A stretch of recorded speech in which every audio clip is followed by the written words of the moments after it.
Praise the Lord. Hallelujah. സ്തോത്രം സ്തോത്രം സ്തോത്രം സ്തോത്രം സ്തോത്രം സ്തോത്രം സ്തോത്രം. കർത്താവിൻ്റെ അതിപരിശുദ്ധമായ തിരുനാമം ഈ അനുഗ്രഹിക്കപ്പെട്ട പ്രഭാതത്തിൽ വാഴ്ത്തപ്പെടുമാറാകട്ടെ. പ്രിയപ്പെട്ട ദൈവമക്കളെ, നമുക്ക് ഒരുമിച്ച് 2026 ഓഗസ്റ്റ് മാസം 16 സ്തോത്രം, ആമേൻ, ഞായറാഴ്ച പ്രഭാതത്തിൽ കർത്താവിനെ ആരാധിക്കുവാൻ, കർത്താവിനെ സ്തുതിക്കുവാൻ നമ്മുടെ സ്വർഗീയ പിതാവ് നമുക്ക് ഒരുക്കി തന്നിരിക്കുന്ന നല്ല സമയത്തിനായിട്ട് നമുക്ക് കർത്താവിന് സ്തോത്രം ചെയ്യാം. കരങ്ങളെ ഉയർത്തി ഒന്ന് സ്തോത്രം പറഞ്ഞ് നന്ദിയോടെ സ്തോത്രം, നന്ദിയോടെ സ്തോത്രം, നന്ദിയോടെ സ്തോത്രം, നന്ദിയോടെ സ്തോത്രം, നന്ദിയോടെ സ്തോത്രം. കഴിഞ്ഞ പകൽക്കാലം മുഴുവൻ കർത്താവ് നമ്മളെ കാത്തു പരിപാലിച്ചതിനായിട്ട് കർത്താവിന് സ്തോത്രം പറഞ്ഞാട്ടെ. സ്തോത്രം സ്തോത്രം സ്തോത്രം സ്തോത്രം സ്തോത്രം. രാത്രികാലം നല്ല ഉറക്കം തന്നതിനായിട്ട് കർത്താവിന് സ്തോത്രം പറഞ്ഞാട്ടെ. സ്തോത്രം സ്തോത്രം സ്തോത്രം സ്തോത്രം സ്തോത്രം. ആരോഗ്യത്തോടെ സൗഖ്യത്തോടെ ഈ പ്രഭാതത്തിൽ നമ്മളെ എഴുന്നേൽപ്പിച്ചതിനായിട്ട് കർത്താവിന് സ്തോത്രം പറഞ്ഞാട്ടെ. സ്തോത്രം സ്തോത്രം സ്തോത്രം സ്തോത്രം സ്തോത്രം. ഈ പകൽക്കാലം ക്രിസ്തീശുവിൽ നമ്മളെ ജയത്തോടെ നടത്തുന്ന കർത്താവിന് കരം ഉയർത്തി സ്തോത്രം പറഞ്ഞാട്ടെ. സ്തോത്രം സ്തോത്രം സ്തോത്രം സ്തോത്രം സ്തോത്രം. ആമേൻ ആമേൻ ആമേൻ. ഹല്ലേലൂയ. സ്തോത്രം സ്തോത്രം സ്തോത്രം. കർത്താവ് നല്ലവനാകുന്നു.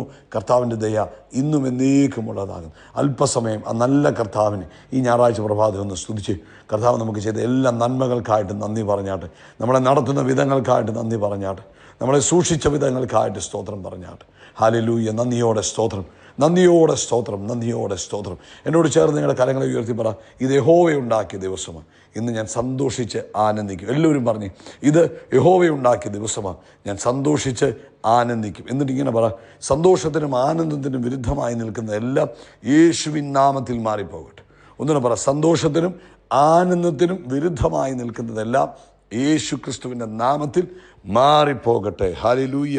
സ്തോത്രം. സങ്കീർത്തനക്കാരൻ 30-ാം സങ്കീർത്തനത്തിൻ്റെ 1-ാമത്തെ വാക്യത്തിൽ ഇങ്ങനെ പറഞ്ഞു, യഹോവേ, ഞാൻ അങ്ങയെ പുകഴ്ത്തുന്നു.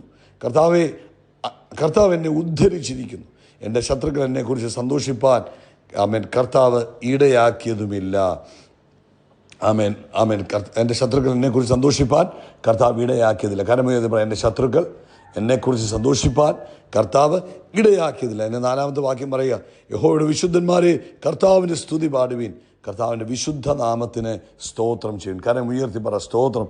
ഒന്നുകൂടെ ആ നാമത്തെ ഉയർത്തിയിട്ട് നമുക്ക് പ്രാർത്ഥിക്കാം. ഒന്നുകൂടെ പറ, യേശുവിൻ്റെ നാമം സകല നാമത്തിലും മേലായ നാമം, ആ നാമത്തെ ഞാൻ ഉയർത്തുന്നു. സ്വർഗീയ പിതാവേ, യേശു ക്രിസ്തുവിൻ്റെ നാമത്തിൽ ഈ പ്രഭാതത്തിനായിട്ട് സ്തോത്രം. ഈ പ്രഭാതത്തിൽ ഞങ്ങൾക്ക് ഒരുമിച്ച് അങ്ങയുടെ പൊന്മുഖത്തേക്ക് നോക്കുവാൻ അങ്ങ് ഞങ്ങൾക്ക് അവസരം തന്നതിന് സ്തോത്രം. ഈ ശബ്ദം കേൾക്കുന്ന എല്ലാ മക്കൾക്കും വേണ്ടി പ്രാർത്ഥിക്കുക. യേശു ക്രിസ്തുവിൻ്റെ നാമത്തിൽ ഓരോരുത്തരെയും വ്യക്തിപരമായി അനുഗ്രഹിച്ച് പ്രാർത്ഥിക്കുന്നു. സ്പെഷ്യലി കർത്താവേ, ഇന്ന് പ്രഭാതത്തിൽ അങ്ങയുടെ മഹത്വം ഓരോ ഭവനങ്ങളിലും മൂടട്ടെ. അങ്ങയുടെ സാന്നിധ്യം ഓരോ ഭവനങ്ങളിലും നിറഞ്ഞ് കവിയട്ടെ. പ്രത്യേകിച്ച് കർത്താവേ, ഇന്ന് പ്രഭാതത്തിൽ ആമേൻ ഓരോ ഭവനങ്ങളും സന്തോഷം കൊണ്ട് നിറയട്ടെ, സമാധാനം കൊണ്ട് നിറയട്ടെ, സ്വസ്ഥത കൊണ്ട് നിറയട്ടെ. കർത്താവേ, ഇതിൻ്റെ കുഞ്ഞുങ്ങൾ എവിടെ നിന്ന് ഈ വചനം കേൾക്കുന്നു അവിടെ ദൈവത്തിൻ്റെ സാന്നിധ്യം അവരനുഭവിക്കട്ടെ. ആമേൻ. അങ്ങയുടെ വചനത്തിന് ശക്തിയുണ്ട്. ആ വചനത്തിൻ്റെ ശക്തി കർത്താവേ, ഇന്ന് അവർ യാത്രകളിൽ, ആമേൻ, അവരുടെ ഭവനങ്ങളിൽ, അവരുടെ ജോലി സ്ഥലങ്ങളിൽ, ഹല്ലേലൂയ, അവരുടെ സ്കൂളുകളിൽ, യൂണിവേഴ്സിറ്റികളിലൊക്കെ ദൈവത്തിൻ്റെ സാന്നിധ്യത്തെ അവർ അനുഭവിക്കട്ടെ. പ്രത്യേകിച്ച് ഇപ്പോൾ തന്നെ ആമേൻ രോഗത്താൽ ഭാരപ്പെടുന്നവരുടെ മേൽ അത്ഭുതകരമായ സൗഖ്യം വ്യാപരിക്കട്ടെ. ആമേൻ. മനസ്സ് തളർന്നിരിക്കുന്നവർ ബലപ്പെടട്ടെ. യേശുവിൻ്റെ നാമത്തിൽ മാനസികമായ തളർച്ചകൾ മാറിപ്പോകട്ടെ, നിരാശകൾ മാറിപ്പോകട്ടെ, ഭയങ്ങൾ മാറിപ്പോകട്ടെ. യേശുവിൻ്റെ നാമത്തിൽ നിരാശ മാറിപ്പോകട്ടെ, യേശുവിൻ്റെ നാമത്തിൽ ഭയങ്ങൾ മാറിപ്പോകട്ടെ. ദൈവത്തിൻ്റെ പ്രവൃത്തി തൻ്റെ കുഞ്ഞുങ്ങളുടെ ലൈഫിൽ യേശു ക്രിസ്തുവിൻ്റെ നാമത്തിൽ മാനിഫെസ്റ്റ് ചെയ്യുന്നതിനായിട്ട് സ്തോത്രം. അവൻ പ്രത്യേകിച്ച് കർത്താവ്, ഇന്ന് പ്രഭാതത്തിൽ ഞങ്ങൾ ജോലിയില്ലാത്തവർക്ക് വേണ്ടി പ്രാർത്ഥിക്കുന്നു. കർത്താവ് വഴി തുറക്കുന്നതിനായിട്ട് സ്തോത്രം. അതുപോലെ സാമ്പത്തികമായ ബുദ്ധിമുട്ടുകൾ മാറിപ്പോകുന്നതിനായിട്ട് സ്തോത്രം. അഡ്മിഷൻസിന് വേണ്ടി പ്രാർത്ഥിക്കുന്നു. കുഞ്ഞുങ്ങളുടെ ഹയർ സ്റ്റഡീസിനുള്ള അഡ്മിഷനുകൾ കർത്താവെ, ഏത് തരത്തിലുള്ള സ്കൂൾ അഡ്മിഷനായാലും ഞങ്ങൾ പ്രാർത്ഥിക്കുന്നു. കർത്താവ് അത്ഭുതം ചെയ്യണം. കർത്താവിൻ്റെ കരം നീട്ടി അവരെ അനുഗ്രഹിക്കണം. കർത്താവെ, ഇന്ന് പ്രഭാതത്തിൽ കർത്താവ് പ്രോപ്പർട്ടി റിലേറ്റഡ് ആയിട്ടുള്ള വിഷയങ്ങളിൽ ഭാരപ്പെടുന്നവർക്ക് വേണ്ടി പ്രാർത്ഥിക്കുന്നു. കർത്താവ് അവിടെ അത്ഭുതങ്ങളെ കർത്താവിൻ്റെ നാമത്തിൽ ചെയ്യുന്നതിനായിട്ട് സ്തോത്രം ചെയ്യുന്നു. കർത്താവ് ഇന്ന് ഞായറാഴ്ചയാണല്ലോ, ലോകവ്യാപകമായി സഭായോഗം നടക്കുമ്പോൾ കർത്താവിൻ്റെ പരിശുദ്ധാത്മാവിൻ്റെ പ്രവൃത്തി ലോകവ്യാപകമായി കാണുവാൻ കർത്താവ് സഹായിക്കണം. തൻ്റെ ജനത്തെ കർത്താവ് ഒരുക്കണം. ആത്മാവിനെ പകർന്ന് ദൈവം തൻ്റെ ജനത്തെ സഹായിക്കുന്നതിനായിട്ട് സ്തോത്രം. പ്രാർത്ഥന കേട്ടതിനായിട്ട് നന്ദി. സകല മഹത്വം പുകഴ്ചയ്ക്ക് യേശു ക്രിസ്തുവിൻ്റെ നാമത്തിൽ തന്നെ. ആമേൻ, ആമേൻ, ആമേൻ. കർത്താവ് നിങ്ങളെ ധാരാളമായിട്ട് അനുഗ്രഹിക്കട്ടെ. വലിയ ദൈവത്തിൻ്റെ കൃപ നിങ്ങളുടെ ജീവിതത്തിൽ നിറഞ്ഞ് കവിയുമാറാകട്ടെ എന്ന് പ്രാർത്ഥിക്കുന്നു. ആമേൻ, ആമേൻ. ഇന്ന് ആമേൻ നിങ്ങളായിരിക്കുന്ന ദേശങ്ങളിലെ സഭായോഗങ്ങൾക്ക് വേണ്ടി നിങ്ങൾ പ്രാർത്ഥിക്കണം. വലിയ ദൈവമഹത്വം ആ സഭായോഗങ്ങൾ വെളിപ്പെടുവാൻ ഒരു സാധാരണ കൂടി വന്നു പോകുന്ന ഒരു കൂട്ടമായിട്ടല്ല, അവിടെ ദൈവത്തിൻ്റെ ഉണർവ്, ദൈവിക ശക്തി ജനം അനുഭവിക്കാൻ, പരിശുദ്ധാത്മാവിൽ നിറയുവാൻ നമ്മൾ പ്രാർത്ഥിക്കുക. അപ്പോൾ ദൈവിക അത്ഭുതങ്ങൾ സംഭവിക്കും. കർത്താവ് വലിയ കാര്യങ്ങളെ ചെയ്യട്ടെ. ശ്രദ്ധിച്ചാട്ടെ, തിരുവെഴുത്തുകളിലൂടെ നമുക്ക് പോകാം. ആമേൻ. റോമാലേഖനം അതിൻ്റെ 8-ാമത്തെ അധ്യായം 26-ാമത്തെ വാക്യത്തിൽ പറയുന്നു, ആവണ്ണം തന്നെ ആത്മാവ് നമ്മുടെ ബലഹീനതകൾക്ക് തുണ നിൽക്കുന്നു. വീണ്ടും പോലെ പ്രാർത്ഥിക്കേണ്ടത് എന്തെന്ന് നാം അറിയുന്നില്ലല്ലോ, ആത്മാവ് തന്നെ ഉച്ചരിച്ചു കൂടാത്ത ഞരക്കങ്ങളാൽ നമുക്ക് വേണ്ടി പക്ഷപാതം ചെയ്യുന്നു. ഒരു ദൈവ പൈതലിൻ്റെ ജീവിതത്തിലെ ഏറ്റവും വലിയൊരു അനുഗ്രഹമാണ് ആമേൻ പരിശുദ്ധാത്മാവ് നമ്മുടെ ജീവിതത്തിലേക്ക് വന്നത്. പരിശുദ്ധാത്മാവ് നമുക്ക് സ്വർഗത്തിലെ ദൈവം, നമ്മുടെ പിതാവായ ദൈവം യേശു ക്രിസ്തുവിലൂടെ നമുക്ക് തന്നിരിക്കുന്ന ഒരനുഗ്രഹമാണ് ആമേൻ പരിശുദ്ധാത്മാവ് എന്ന് പറയുന്നത്. ആമേൻ. ഇവിടെ പറയുന്നു, നമ്മുടെ ബലഹീനത ദൈവത്തിന് ഒരു തടസ്സമല്ല. ഈ റോമാലേഖനം 8-ാം അധ്യായം എന്ന് പറയുന്നത് ആത്മാവിലുള്ള ജീവിതത്തെക്കുറിച്ചാണ് പറയുന്നത്. അപ്പം ആത്മാവിൽ ജീവിക്കുന്ന ഒരു വിശ്വാസ ജീവിതത്തിൽ പോലും ചിലപ്പോൾ ബലഹീനതകൾ വരാം. അപ്പോൾ എന്ത് പ്രാർത്ഥിക്കണമെന്ന് അറിയത്തില്ല, എങ്ങനെ പ്രതികരിക്കണമെന്ന് അറിയുന്നില്ല, തീരുമാനമെടുക്കാൻ കഴിയുന്നില്ല, മനസ്സ് ക്ഷീണിച്ചു പോകുന്നു, ആത്മീകമായി വരണ്ടതായി തോന്നുന്നു. സാഹചര്യം അപ്പം നമ്മൾ നിൽക്കുമ്പോൾ നമ്മൾ വിചാരിക്കുക, അയ്യോ ഈ സാഹചര്യം എനിക്ക് നേരിടാൻ പറ്റത്തില്ല, എന്നേക്കാൾ വലിയ പ്രശ്നങ്ങളാണെന്ന് തോന്നുന്നു. പക്ഷേ ഇവിടെ നമ്മളോട് പറയുക, നമ്മുടെ ബലഹീനതകൾ നമുക്കൊരു അവസാനമല്ല, പരിശുദ്ധാത്മാവിൻ്റെ സഹായം ആരംഭിക്കുന്ന സ്ഥലമാണ് നമ്മുടെ ബലഹീനതകൾ. അപ്പോൾ റോമാലേഖനം 8:26 എന്നാ പറഞ്ഞത്? ആത്മാവ് നമ്മുടെ ബലഹീനതകളിൽ സഹായിക്കുന്നു. പരിശുദ്ധാത്മാവ് നമ്മളെ എന്ത് ചെയ്യുക? നമ്മുടെ ബലഹീനതകളിൽ നമ്മളെ സഹായിക്കുക. അപ്പോൾ പരിശുദ്ധാത്മാവ് നമ്മുടെ ആരാകുന്നു? സഹായകനാകുന്നു. യേശു പറഞ്ഞു, ഞാൻ പോകുന്നത് നിങ്ങൾക്ക് നല്ലത്, ഞാൻ പോകാഞ്ഞാൽ അവൻ നിങ്ങളുടെ അടുക്കിലേക്ക് വരത്തില്ല. ഞാൻ പോയാലോ പരിശുദ്ധാത്മാവ് എന്ന കാര്യസ്ഥൻ നിങ്ങളുടെ അടുക്ക് വരും. അതായത് നിങ്ങളെ സഹായിക്കുവാൻ, നമ്മളോടൊപ്പം വസിക്കാൻ മാത്രമല്ല പരിശുദ്ധാത്മാവ് വന്നത്, നമ്മളെ സഹായിക്കാൻ കൂടിയാണ് വന്നത്. കരമുയർത്തി പരിശുദ്ധാത്മാവിന് നന്ദി പറഞ്ഞ്.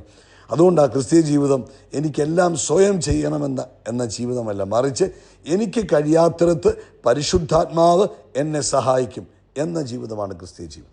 എനിക്ക് കഴിയാത്തിടത്ത് ആരെന്നെ സഹായിക്കും? പരിശുദ്ധാത്മാവ്. പ്രാർത്ഥനയിൽ പരിശുദ്ധാത്മാവ് സഹായിക്കും. അതാണല്ലോ റോമർ 8:26-27 നമ്മളെ പഠിപ്പിക്കുന്നത്. നമുക്ക് വേണ്ടി വേണ്ട വിധം പ്രാർത്ഥിക്കേണ്ടതെന്ന് എന്തെന്ന് അറിയാത്ത സമയത്ത് പരിശുദ്ധാത്മാവ് എന്ത് ചെയ്യും?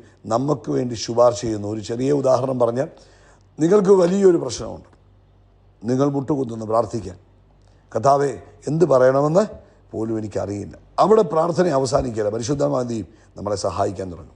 ചിലപ്പോൾ ഒരു വചനം നമ്മുടെ ഓർമ്മയിലേക്ക് കൊണ്ടുവരും. നമ്മുടെ ഹൃദയത്തിലെ ഒരു പ്രത്യേക ഭാരം തന്നിട്ട് ഇന്ന വിഷയത്തിന് വേണ്ടി പ്രാർത്ഥിക്കാൻ പറയും. ചിലപ്പോൾ കണ്ണുനീര് നമ്മൾ അറിയാതെ ഒഴുകാൻ തുടങ്ങും. ചിലപ്പോൾ ആത്മാവിൽ നിന്ന് പുതുഭാഷകൾ ആമേൻ നമ്മുടെ പ്രാർത്ഥനകളിൽ ഉയരും. അപ്പം നമുക്കെന്ത് ചെയ്യും? വാക്കുകളില്ലാത്തപ്പോൾ പരിശുദ്ധാത്മാവിന് സഹായിക്കാനുള്ള കഴിവുണ്ട്. നമ്മുടെ പ്രാർത്ഥനയിൽ പരിശുദ്ധാത്മാവ് നമ്മളെ സഹായിക്കും. എന്നാൽ ഒരു കാര്യം മനസ്സിലാക്കുക, പരിശുദ്ധാത്മാവ് നമ്മളെ പ്രാർത്ഥനയിൽ മാത്രമല്ല സഹായിക്കുന്നത്.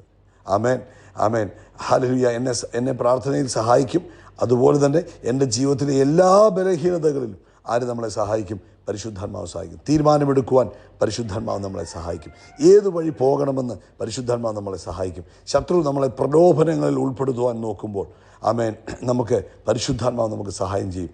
ക്ഷമിക്കേണ്ടപ്പോൾ പരിശുദ്ധാത്മാവ് നമ്മളെ സഹായിക്കും. ക്ഷീണം ബലഹീനരായിരിക്കുമ്പോൾ പരിശുദ്ധാത്മാവ് നമ്മളെ സഹായിക്കും. നമ്മൾ ഭയത്തിലിരിക്കുമ്പോൾ ആമേൻ അയ്യോ എന്ത് സംഭവിക്കുമെന്ന് അറിയാൻ മേലാതിരിക്കുമ്പോൾ പരിശുദ്ധാത്മാവ് നമ്മളെ സഹായിക്കും. സംസാരിക്കേണ്ടപ്പോൾ പരിശുദ്ധാത്മാവ് നമ്മളെ സഹായിക്കും. ആമേൻ. എല്ലാത്തിലും, നമ്മുടെ സ്വഭാവത്തിൽ, നമ്മുടെ വാക്കുകളിൽ, നമ്മുടെ പ്രവൃത്തികളിൽ എല്ലാം നമ്മളെ പരിശുദ്ധാത്മാവ് സഹായിക്കും. എങ്ങനെയാണ് നമുക്ക് പരിശുദ്ധാത്മാവിൻ്റെ സഹായം സ്വീകരിക്കാൻ കഴിയുന്നത്?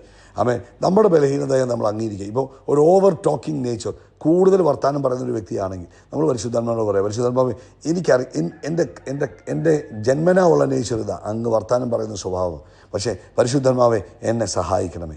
ഹല്ലേലൂയ. അപ്പോൾ എന്ത് ചെയ്യും? പരിശുദ്ധാത്മാവിൻ്റെ സഹായം നമുക്ക് അവിടെ വരും. നമ്മുടെ പ്രഭാതത്തിൽ തന്നെ നമ്മൾ പരിശുദ്ധാത്മാവിനെ നമ്മുടെ ലൈഫിലേക്ക് സ്വാഗതം ചെയ്തിട്ട് പറഞ്ഞു, ഇന്നത്തെ ദിവസം പരിശുദ്ധാത്മാവെ അങ്ങ് എൻ്റെ കൂടെ നിന്ന് എന്നെ സഹായിക്കുന്നതിനായിട്ട് ഞാൻ സ്തോത്രം ചെയ്യുന്നു. പിന്നെ പരിശുദ്ധാത്മാവിൻ്റെ ഒരു പ്രത്യേകത, പരിശുദ്ധാത്മാവ് നമ്മളെ സഹായിക്കാൻ തുടങ്ങുമ്പോൾ, പരിശുദ്ധാത്മാവ് നമുക്ക് ഇൻസ്ട്രക്ഷൻസുകൾ തരുമ്പോൾ, ഗൈഡൻസ് തരുമ്പോൾ നമ്മൾ അത് അനുസരിക്കണം. അതനുസരിച്ചില്ലേ പിന്നെ വലിയ പാടാണ് മുൻപോട്ട് പരിശുദ്ധാത്മാവിൻ്റെ ആ ഇൻസ്ട്രക്ഷനുകൾ കിട്ടാൻ. അതുകൊണ്ട് ചെറിയ ഇൻസ്ട്രക്ഷൻ ആയാലും വലിയ ഇൻസ്ട്രക്ഷനുകളായാലും പരിശുദ്ധാത്മാവ് നമുക്ക് തരുന്ന ഇൻസ്ട്രക്ഷനുകളെ നമ്മൾ വിശ്വാസത്തോടെ സ്വീകരിക്കുകയും അത് പ്രാക്ടീസ് ചെയ്യുകയും ചെയ്യണം. ആമേൻ, ആമേൻ. നന്ദി പറയുക. ആമേൻ. ഇപ്പം പരിശുദ്ധാത്മാവ് നമ്മളോട് ക്ഷമിക്കാൻ പറഞ്ഞാൽ ഉടനെ നമ്മളത് ക്ഷമിച്ചേക്കണം. ഇത് ചെയ്യരുത്, ഇങ്ങനെയുള്ള കാര്യം ചെയ്യരുതെന്ന് പറയുമ്പോൾ നമ്മൾ പിന്നെ ചെയ്യാൻ പോകരുത്, നിർത്തിയേക്കണം. അങ്ങനെ പരിശുദ്ധാത്മാവ് തരുന്ന ഗൈഡൻസിനെ നമ്മൾ അനുസരിക്കുമ്പോൾ പരിശുദ്ധാത്മാവ് അടുത്ത ഗൈഡൻസിലേക്ക് നമ്മളെ കൊണ്ടുപോകും. ഹല്ലേലൂയ. അതുകൊണ്ട് നമ്മൾ എന്ത് ചെയ്യണം? നല്ലൊരു ഫ്രണ്ടായിട്ട് നമ്മുടെ ബലഹീനതകളും അറിയുന്ന, നമ്മളെ മുഴുവനായി അറിയുന്ന ഒരു നല്ല കൂട്ടുകാരനായി, നല്ല സഹായകനായി പരിശുദ്ധാത്മാവിനെ കാണുക.